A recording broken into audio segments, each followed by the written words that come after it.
they claimed that were forged signatures. Maybe you remember some of the accusations. One chief and the body politic should not participate in partisan politics. Wakateka na wakwata Egypto, its preoccupation now is to give a good service to the people of Zambia.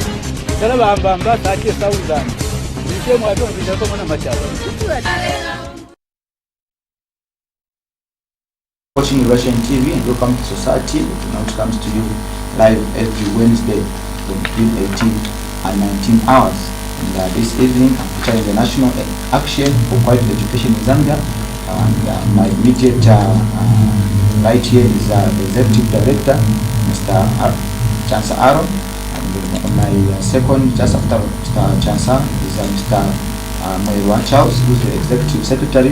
And my far right there is Mr. Mava Grifford, who is the Sanga Province Coordinator, where he just analyzed the state of education in 2018 and also talk a number of issues that we send through the SMSs. And we are live on Go TV, channel 96, on Topstar, channel 458, on Movie TV, channel 43, and also streaming live on our Facebook page, which is Elevation TV Zambia, also Twitter and YouTube. Welcome. Thank you, Kayombo, and good evening, our viewers. Okay. Before we go into the details of our discussion this evening, I'll start with you, Mr. Chancellor. Let me just give us maybe briefly the overview of the state of education in this year 2018. Thank you for that good question. To be honest with you, Kayombo, the state of education in 2018 has been bad. We have seen so many bad things happen in 2018. I will cite an example of January. You remember that in January, opening of schools was deferred due to the outbreak of cholera. That action was inevitable. We commend the government for doing that, because if schools had opened, then our children were going to be exposed to danger. Cholera is extremely dangerous, and we feel that was a very good decision. But we want to appeal to local authorities, especially the Lusaka City Council, to do everything possible to make sure that we don't have another outbreak of cholera, because it disturbs the calendars of schools. Remember in June this year, we did a survey in the private schools, and the revelations were extremely shocking and disturbing, because we discovered that our colleagues, our teachers in the private schools have very slavery wages. Most of them get salaries below the minimum wage, and by then we appealed to the labor minister. Having known as a seasoned labor leader, we hoped that she was going to swing into action and make sure that our teachers in the private schools are helped. We wanted her to arrest that industrial anarchy which prevailed in the private schools. But I'm sad to report to the nation that the Minister of Labor has ignored our plea, and we are now appealing to the teachers themselves, the private school teachers, to rise up and form a union which must be able to speak for them. And we feel that this may help the situation. If they can't form this union, we appeal to them to join trade unions of their choice. Remember, at the University of Zambia, we also had riots, and sadly, these riots, one of them culminated into the death of one student, and we feel that the police must be restrained from engaging in brutality.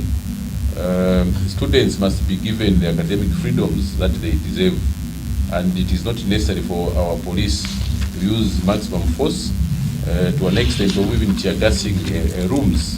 So, in a nutshell, the sector has not been very good. I know my colleagues also are itching to come in to highlight some of the challenges that the sector faced in 2018. Okay. Mr. Moira, make also your, analysis of the year 2018 in terms of the state of education in this nation. Yeah, just like what the directors has just said, it has not been a good year. It had a lot of disturbances. Of course, firstly, we talked about the cholera outbreak. Then again, just at the end of the year, when they were about to write exams, there were issues of exam leakages, which led to the Minister of General Education suspending the exams. A thing that we actually supported as a case, because we do not believe in examination malpractices. We also saw a lot of complaints from our colleagues, the lawyers from Ziale, where the performance was very bad. So initially, this year was very, very, very, very bad. And we are actually appealing to the Minister of General Education to make sure that, or even the local authorities in general, let us look into the things that made our education this year be affected in one way or the other, so that the coming year 2019, let it be for the what, for the betterment. Also, our colleagues, those that are not yet employed, we had challenges whereby they actually, those that graduated from 2017 and 2018, we saw when the Teaching Service Commission advertised, they only had to say no. The only people who are actually going to be recruited are those that graduated from 2015 going down. So it's something that has also actually affected the education system. Because as far as we are concerned, the teacher-pupil ratio is still very low, and we have actually been inclined to say, let's have a good number of teachers employed if the quality of education is to be met. Okay. Mr. Mab, also maybe your contribution towards the state of education this year, 2018, to almost coming to an end. Yeah, thank you, viewers. To look at the state of the education in our country, as my director said, that has been so bad. Why are we saying so? Because of number of issues that has really locked the education sector. They have explained about the ZIARE, the examination leakages that lead to the changing the program and then the dates. Then we had also where the Ministry of Education funds were misappropriated and taken to a long budget, and it which went to lead to the suspension of 8 officials from the Ministry of Education.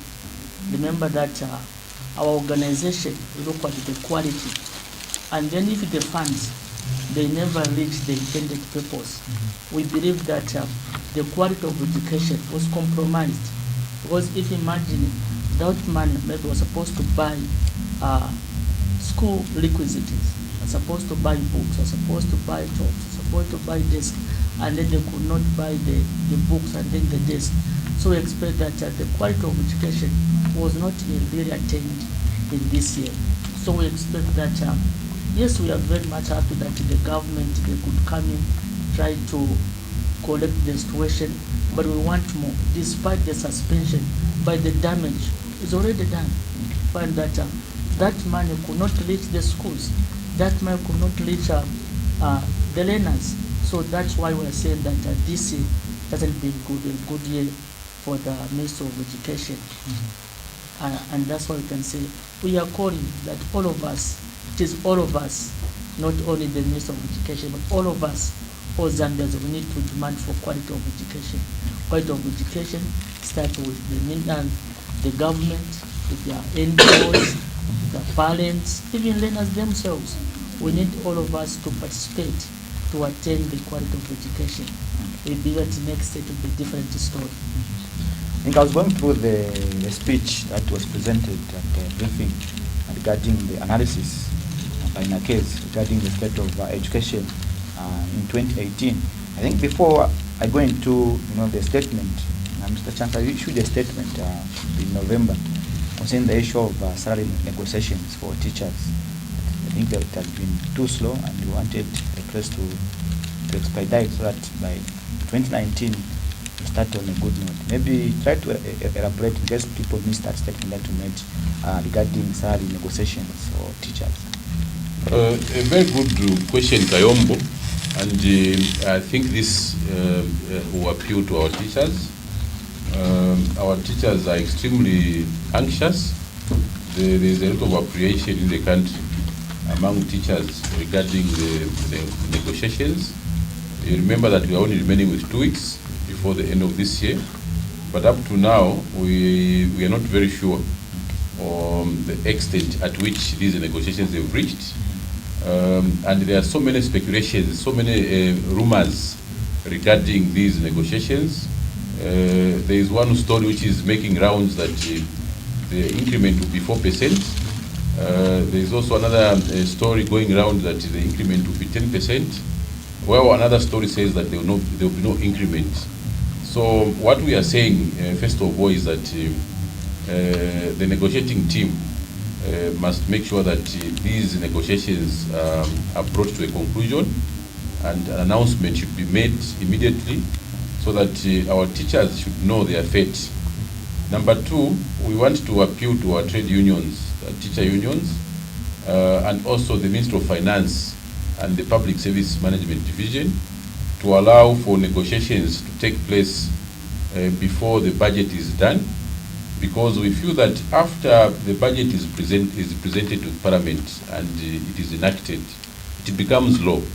And when you do your negotiations after presentation of the budget, then you are just doing an academic exercise, because whatever you are going to demand will not be met because the budget has already been done. So we want to see a different system in place, where by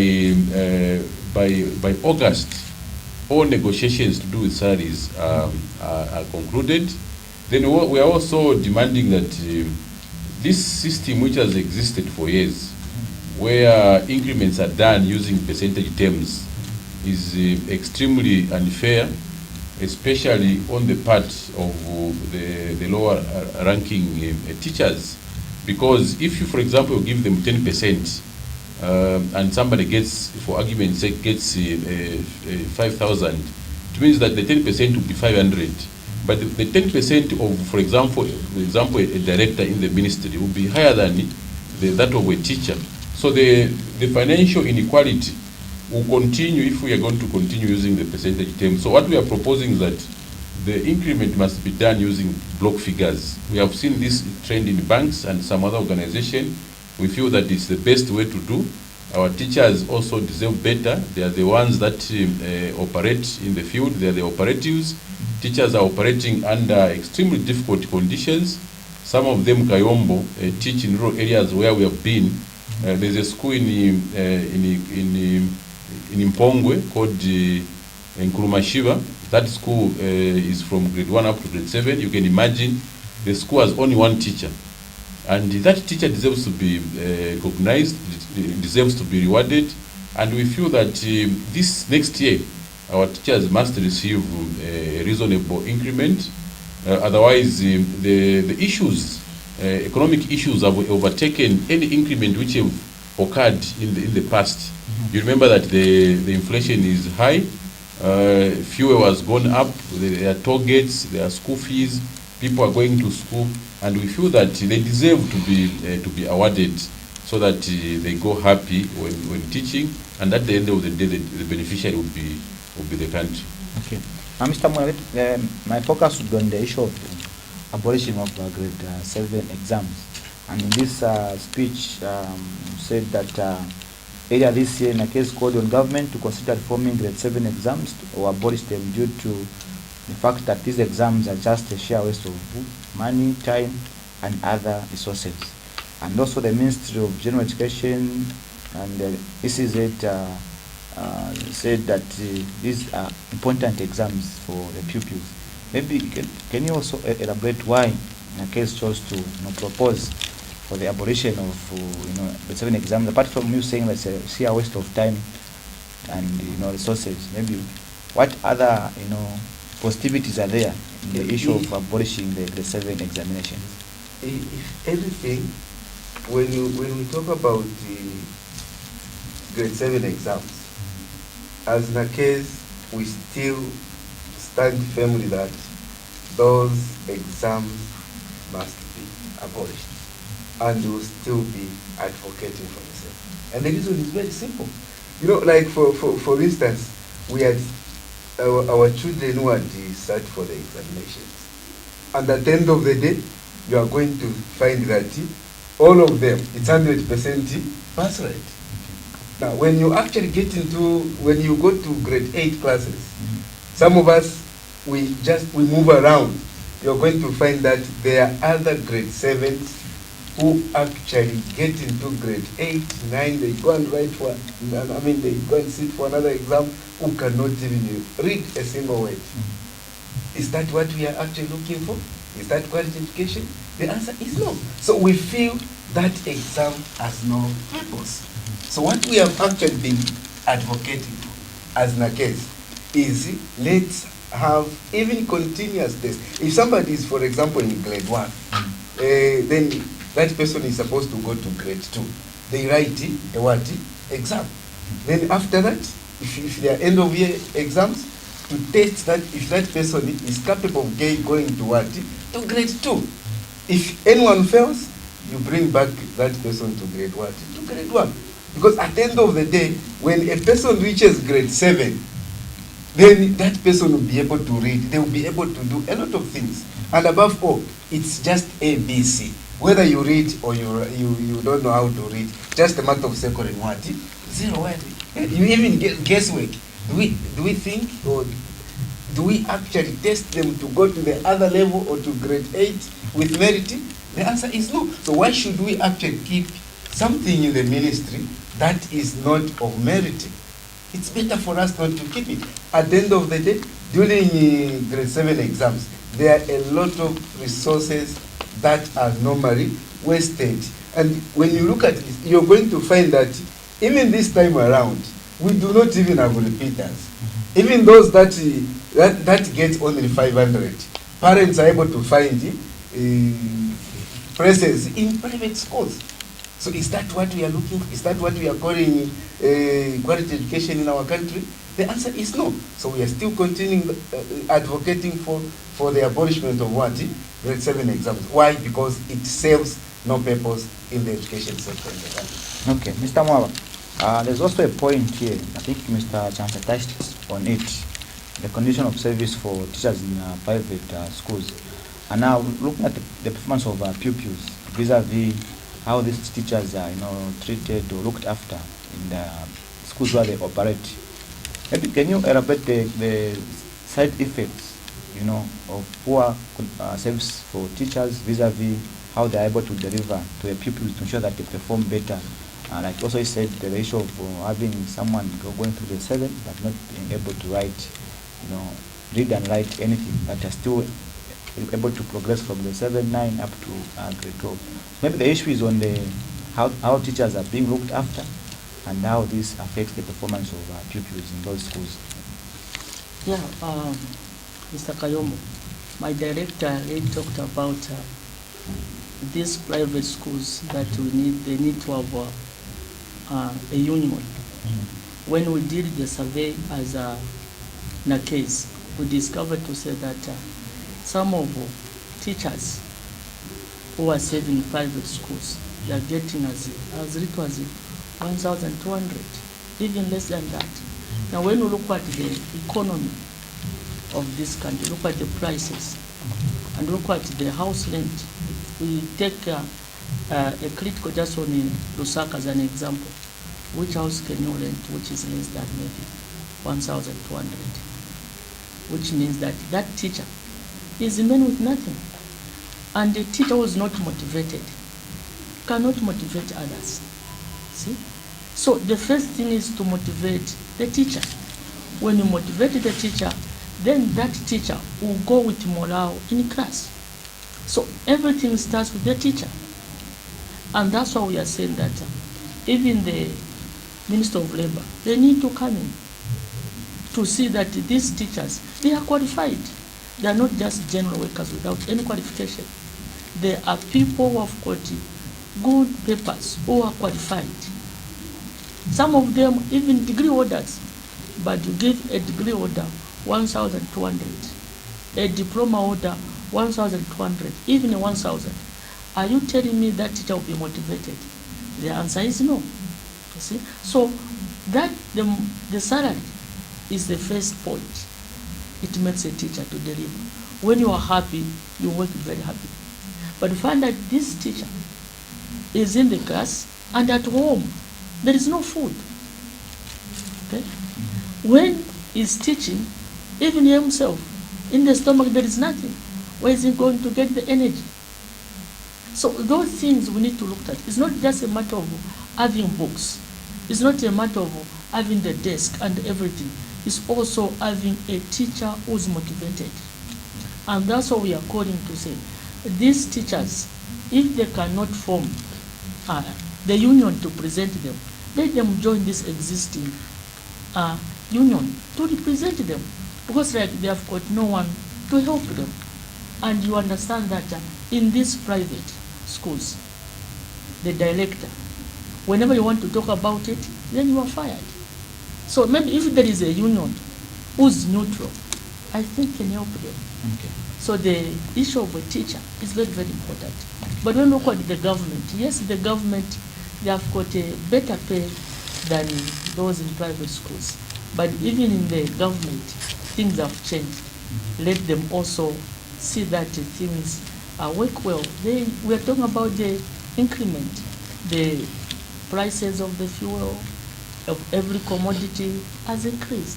Even the dollar has increased. Everyone, whenever you want to buy something, we refer to a dollar.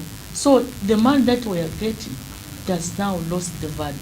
So they need to be motivated. That will going to help us to have the quality education in this country. Okay. Mr. Chancellor, on your findings also about the cheating in most colleges and universities where pupils do not write the assignments themselves, but they are being done by the so-called experts. I think maybe at a fee. I don't know if they're done for free, but I think it's for a fee, and have someone having the CS and then they write their final exam, they graduate and they enter the labor market. Maybe also, can you also elaborate maybe this issue of the cheating in universities and colleges where pupils do not write their assignments, but they give them to the so-called experts like you've indicated in your findings? Kayombo, that gives a sad state of affairs, and this trend is extremely rampant. When you go to colleges and universities, you'll be shocked to find that there are even adverts all over advertising for these satanic services. These people are saying and are inviting actually students to go to them, submit the questions. These people write for them, and these students are paying actually huge sums of money. So you find that somebody graduates without knowing how to write academic papers, without having research skills, and without anything in their head, and they call themselves graduates.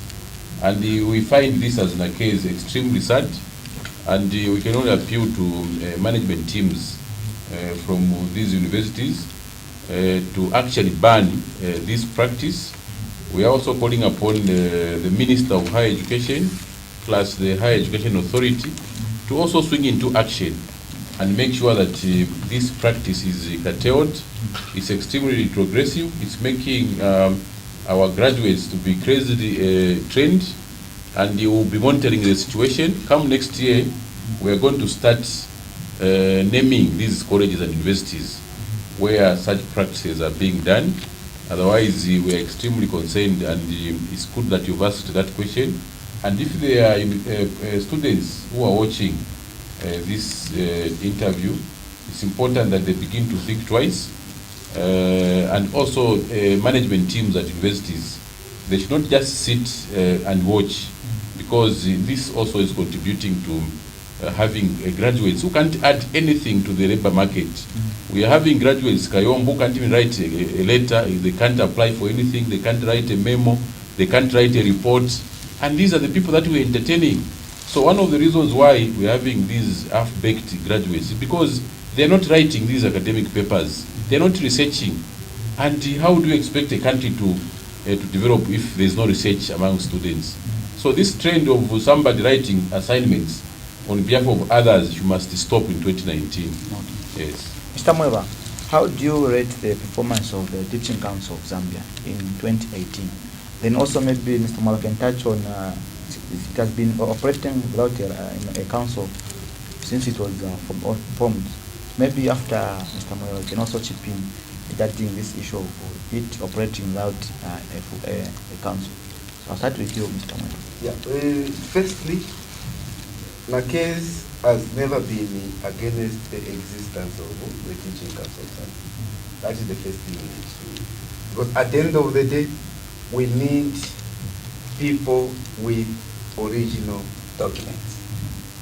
That's why we are even against a situation whereby somebody's assignment is being written by somebody else. Then at the end of the day again, you have examination in leakages. Now, what type of a person are you producing? That's a question. Now, when you look at the Teaching Council of Zambia, they are there to verify the documents. But the case was very much disappointed on one thing. At first, they started very well to say, you submit the papers to them. Now, after submitting the papers to them, it's them to go and verify with the Examination Council of Zambia. But in their way, they actually changed the system. Instead, they started asking the teachers themselves, those that are not even employed, to go and have their documents verified with the Examination Council of Zambia. They go back to where they actually wrote, where they attended their colleges from. Now, at first, for instance, it was 570 kwacha registering as a secondary school teacher. Then after that, I don't know, they actually said, no, it is becoming very expensive on our part to go and have those papers verified with the Examination Council of Zambia. Instead, they brought in the issue of a teacher to go there. And do you know how much it is to verify? It's 70 kwacha per copy. Meaning that if you were at Kitwe Teachers Training College, you have to go to Kitwe and have your document that stamps. How much are you going to spend from here to Kitwe? Let's not only talk about those in Kitwe. Let's talk about people in Shangombo. Let's talk about teachers in Mununga. They have to travel from Mununga to Lusaka just to have a document verified. But before, it was quite easy. Somebody has to just drop the application form at the DEP's office. Then the system could have known how those papers would reach what? The Teaching Council of Zambia. But it's like they actually brought in more expenses to unemployed teachers. So that we were actually disappointed as NACASE. And it's a thing that we have always been asking them to make sure that let them get back to the previous system. Or initially, if they feel they are spending more money to do the verifications, better even then to say, okay, fine, registration we are going to put it at 700 kwacha. Because at the end of the day, a teacher knows to say, if I actually take my papers to DEPS, it will be much cheaper rather than somebody moving from Chienge coming to Examination Council of Zambia. Mind you, Examination Council of Zambia has not been decentralized.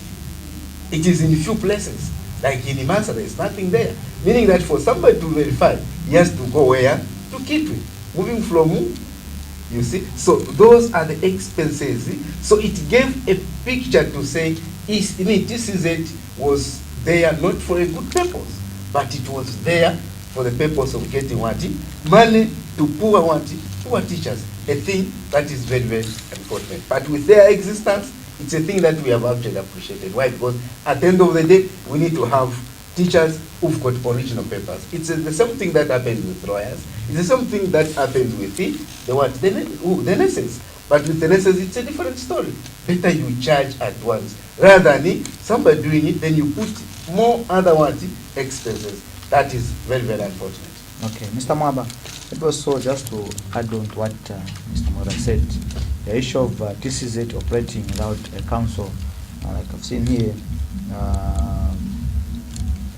it has been operating without a council, which is against the Teaching Professions Act number 5 of 2013. Yes, maybe your addition on that.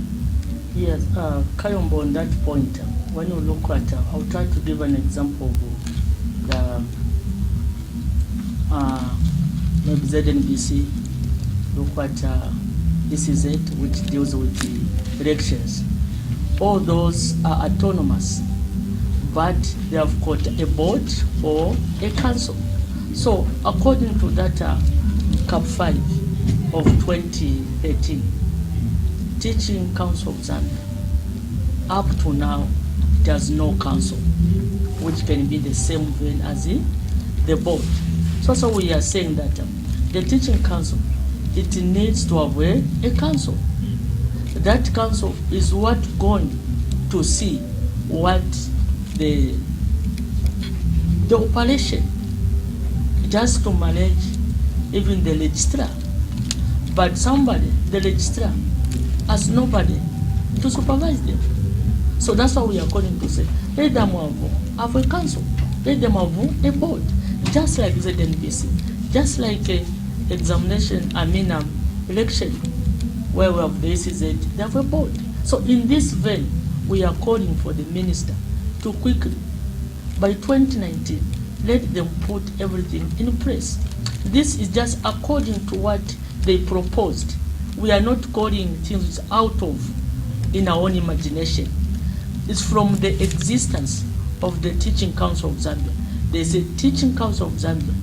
It needs to have a council. And that's what we are saying. Let the council be in place. The minister, let him appoint the council. Simple as that. Because in everything there should be transparency.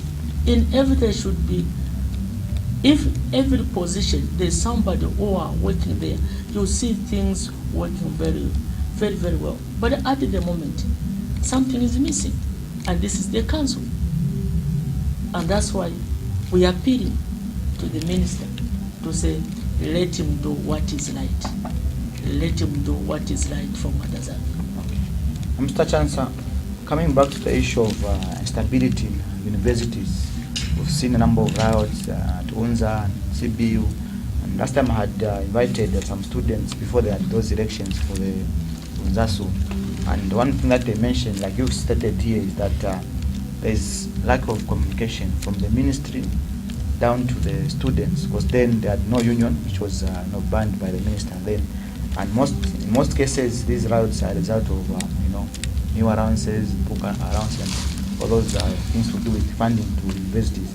Maybe also you can elaborate more on the need for government to improve their system of communication from the ministry deep down to the students who are the beneficiaries of the allowances which government has put in place for those that are on bursary, and also government to increase funding to the education sector. A very good question, Kayombo, and you are right to say that the first point of core should be that there should be increased funding to not only to the education not only to the university subsector, but also to the entire education system. Remember that there is a demand by SADC that all member countries must spend about 20% of its budgets to the education sector. This has not been happening. As we speak this year, we are under 16.1%. Even after having 2 ministries of education, sadly next year we have another decrease in terms of budgetary allocation. We are talking about 15.3% of the total national budget, which eventually affects the entire system of education. The university is not exceptional. But what we are saying is that we need to stop this tendency of seeing education as a cost. We need to begin to see education as an investment. Because once we invest in the human resource of this country, then we are talking about empowering the people in terms of skills, in terms of knowledge. You know, countries like Singapore, countries like Cuba have developed not because God loves them alone, but because they have invested in the human resource. So instabilities at the University of Zambia and CBU have been with us for quite a long time ago. But we get surprised when we see these things going on and on, as if these are not centers of excellence, as if these are not institutions that are being run by professors.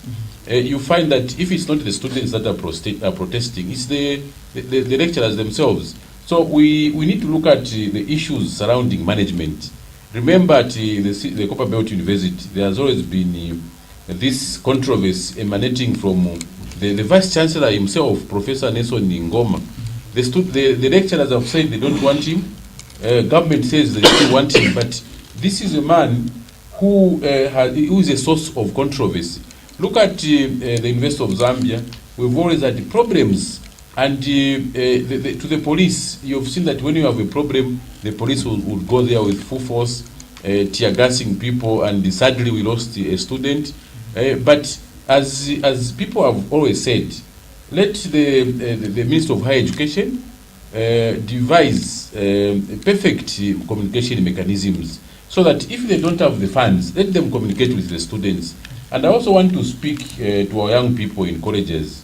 We don't propose or promote anarchy. We are not saying that they should go to the roads and protest. When you are a student at the University of Zambia, I used to tell them this when I was at UNZA, that we are intellectuals. Let us solve these things intellectually. It's not that you should always go to the roadside. Why don't you gather at Monk Square and maybe make a boycott? The government will hear you. The tendency of going to the roadside and stoning vehicles must come to a stop. And also the Unzaso itself and Kobuso. In the past years, these have been toothless organizations. They have not been representing the students. No wonder we are having these problems. But let me also mention one thing that has made us very happy as an organization. Finally, in 2018, we have a functional higher education loans and scholarship board.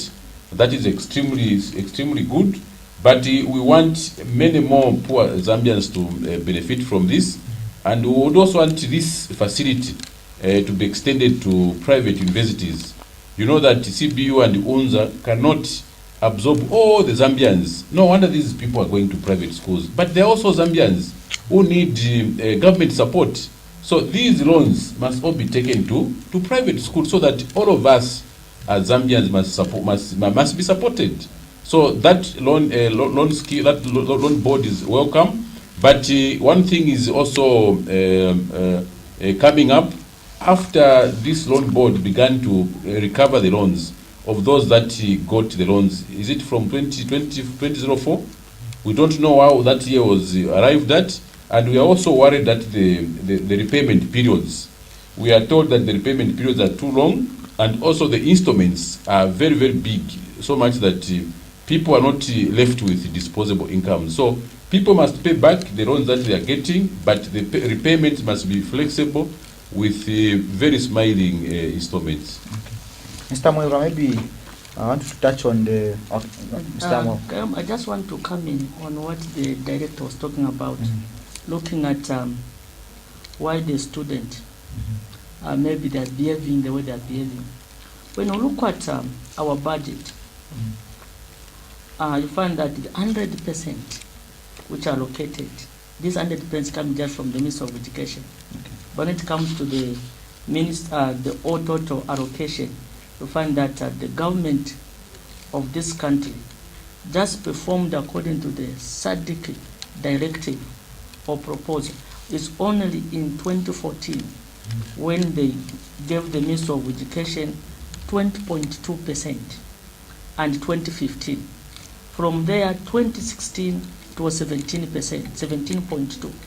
When you come to 2016, 17.2, 2017, 16.5, and we fear maybe next year it will be less than that. So there is the funding is not enough, looking at the problems which the Ministry of Education is facing.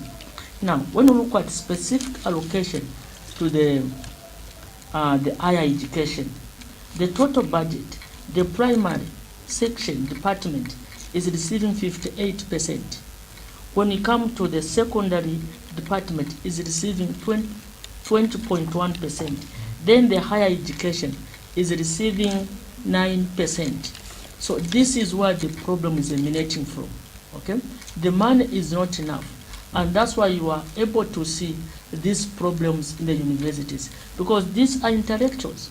We're talking about somebody studying degree is able to understand that we have been given this so much in this ministry, and then have been allocated the 9%, which is not enough catering for the problems that they are facing. So if the government, we understand the resources in this country, they are not enough, but if the government can strive at least to uplift their standard and their standards, their hostels, and in all what they need, all these things will be the thing of the past. But just like the director said, we are not asking for the students now to go under riots. No, the best thing they need to do is let them face the Minister of Education, and then show them the facts. Look, the money that you are giving us. No wonder we have got these problems. Looking at the minister who is currently there, Honorable Mawumba, is very accommodative. All these things, we don't want to hear the killing of a student and so forth. What we recorded this year, it wasn't so good. But by and large, the government, they need to improve. They need to do it. I know resources in this country are very difficult, but let them try. Okay.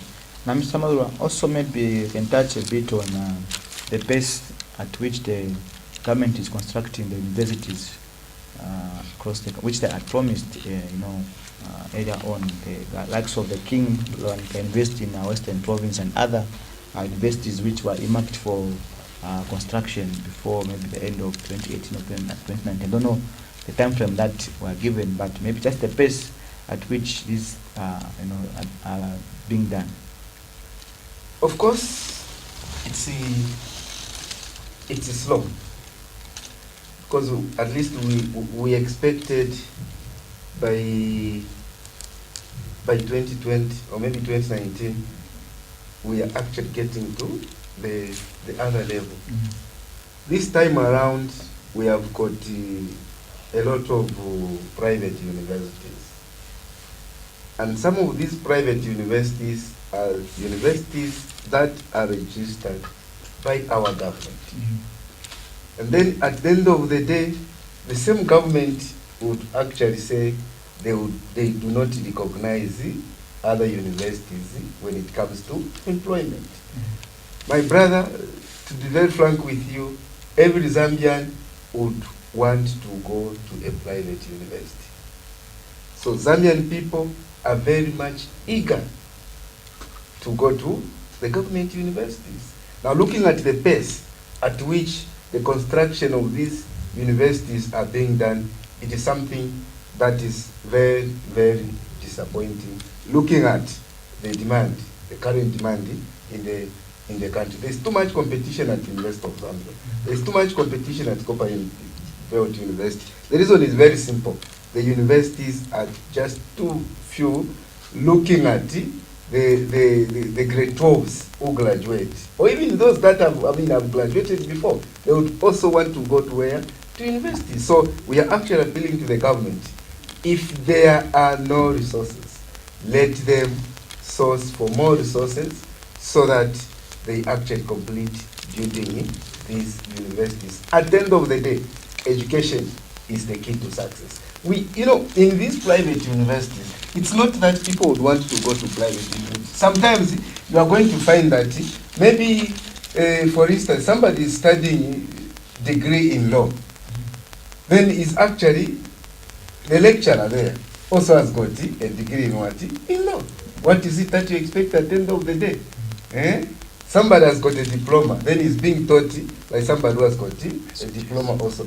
This is what actually happens in this private university. So it's not that Zambian people have actually been wishing to get to private universities, but because there are not enough universities in this country. That's why as NACASE, we are very much eager. We are actually appealing to the government to expedite the process of building these universities. Okay.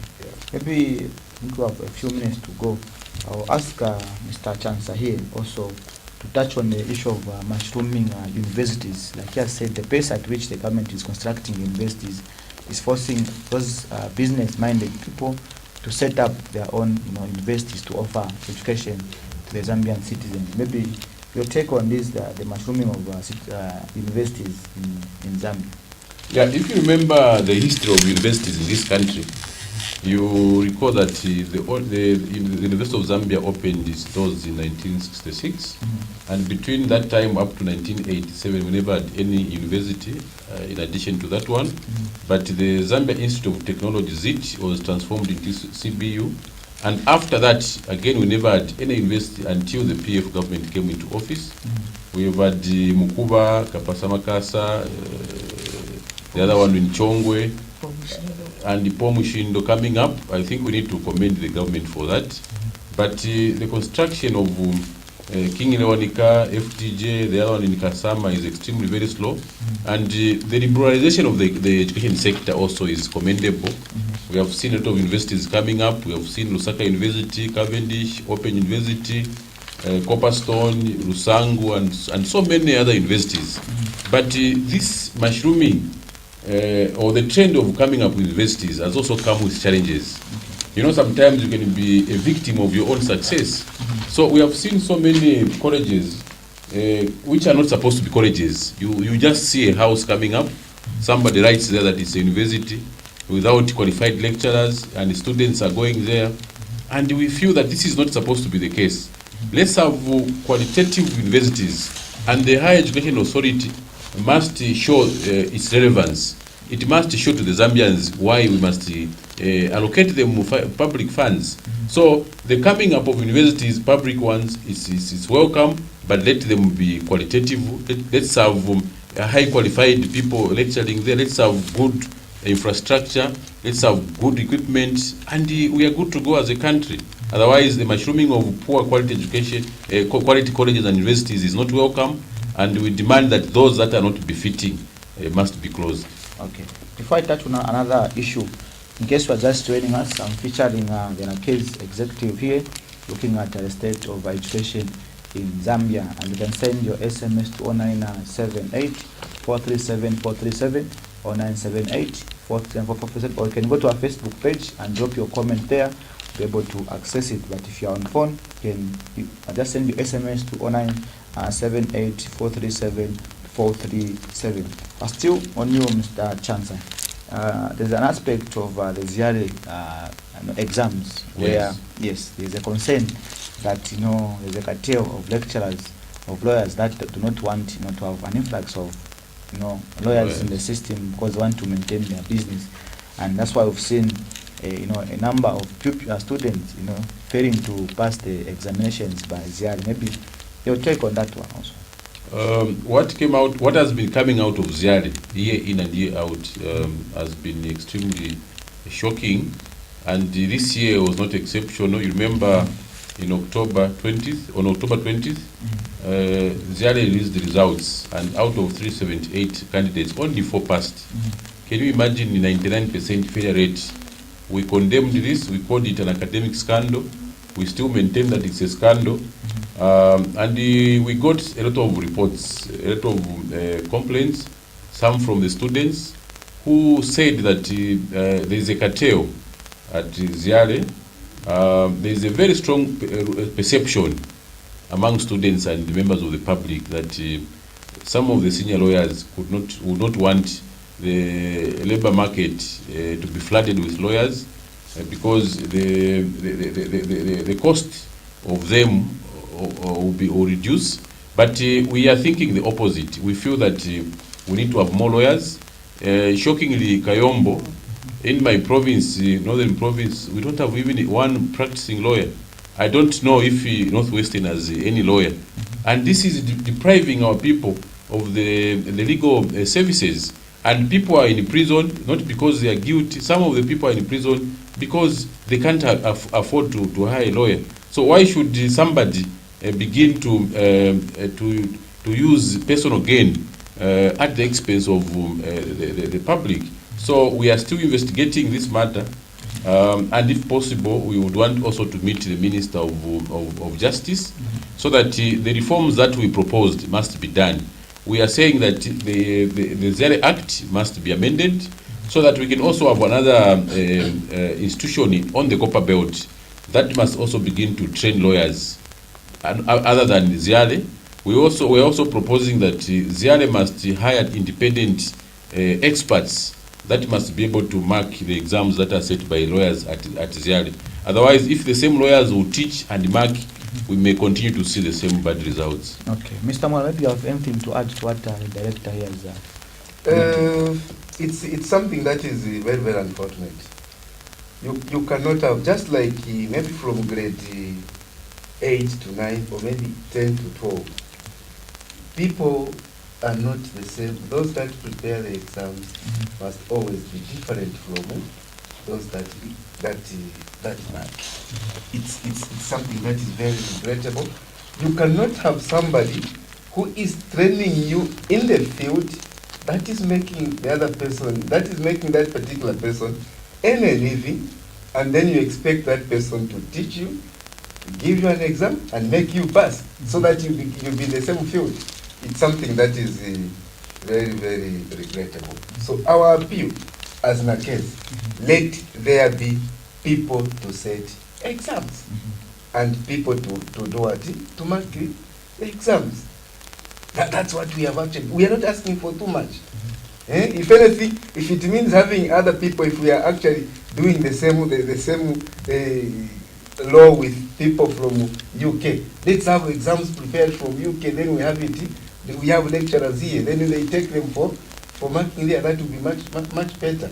You cannot, just like your human resource, then you say, okay, fine, let human resources bring applications. Do you expect myself to employ somebody who's got more qualifications than myself? The answer is no. So let ZIALE do the examination reforms.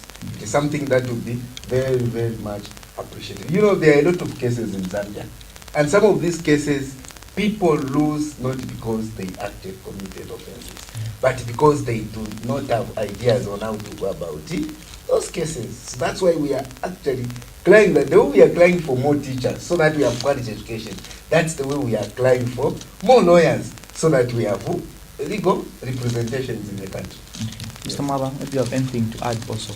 Yeah, on that one, when you look at ZIALE, I wonder whereby from the grade 9 exams, people doing very well, grade 12, people getting 6 points, they go at the University of Zambia, they go at the Open University, these different universities, they perform well. But when they go to ZIALE, they lose their understanding. That is something that we need to question. Why? Because these are the same students. You hear the praise, no, we have produced, when you look at grade 7, it's 100% pass rate. When you go to grade 9, we're talking about 68% pass rate. When you go to grade 12, we're talking about 58 pass rate. When you go to the universities, again you find that the pass rate is not the 1% which ZIALE is producing. Now, what is the problem? Are these not the same students? They are the same students that have passed from all those stages I've explained about. And that's why we ask the Minister of Justice, try to find out what is the problem. I think there's something wrong. Because you cannot say, all those who apply, they have got degrees, they have got grade 12 certificates, they have got grade 9 certificates, they have managed to pass through. But at ZIALE, 378 only 4 managed to pass through. 99% fail. What is the problem? Is it maybe we will question even those lecturers? Because it should be a two-way system. Maybe the lecturers are not putting enough. Because, for example, when we look at grade 12 and grade 9, when there is the percentage is not good, you see the Minister of Education try to come so much strong on teachers. You need to improve. Okay? Now, this time, whom are we going to tell on Ziari? So the lecturer, the Ziari, those people, they need to improve. I think this issue is on them. They need to really understand why are they failing. All the way they have done very well, but they come when they fail. There's something wrong. Okay, now, And just to add on maybe to something from what my colleague has said, you know, the biggest challenge which is there, lecturers at Ziale do not have time for the students. Somebody will just come from the court, he goes there, he teaches, within a shortest period of time, he goes back. They do not, there is no, I've never seen a student from Ziale saying, hello, I've got this problem, I'm failing to understand this, can I have good time with you? There is extremely nothing. So why should we continue having that in existence? By the way, I'm a law student, but I'm not advocating for that so that I also pass an exam. No, that's the way. So let Ziale lecturers have time for the students. They do not have enough time. okay. Thinking if we only have about 2 minutes to go, and I'll ask maybe briefly to just give the closing remarks. I'll start with you, Mr. Chansa, and then we'll go just like that. Thank you, Liberation TV, for inviting us. This has been a good platform for us to air our views, our proposals, and also for us to analyze 2018 in education. As we said, this year has not been very good. We are very hopeful that the year will be wonderful next year. And I also need to mention quickly here that we met the minister on Monday. We are happy that the minister is very receptive. We hope to work with him and make sure that some of the reforms that we are suggesting here are done. Thank you so much. Okay, I think in 20 seconds each can also give the viewers your closing remarks. It's not an easy thing to advocate for quality education. But as Nakez, we are very much determined to do that. That's why we would like to thank all the media houses. You've been the key stakeholders. If anything, you are the major stakeholders because you are helping us take the information to the people that would like us to hear. So please continue with the same spirit to invite us. We'll always be available. Okay. Liberation TV, thank you very much for giving this opportunity to share with our Zambians community. The issue of quality education does not only lie on a case, it relies on all you Zambians. Together we can fight this quantity. We want quality. Quality will start from home. Parents helping the child, teachers doing the best, putting the best, government putting the best, all of us, you, the media also coming. If you can work it together, we are going to produce quality education in this country. Well, thank you for making time to come and feature on this program. You're welcome.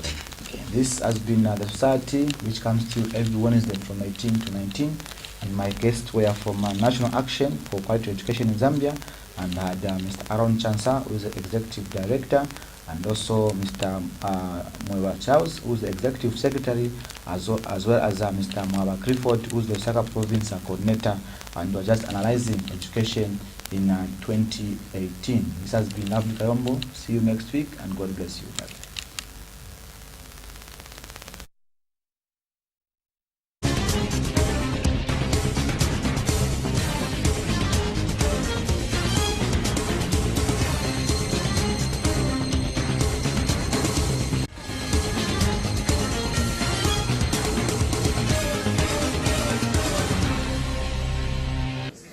Clearly done with 40 signatures. Maybe you remember some of the While she has a body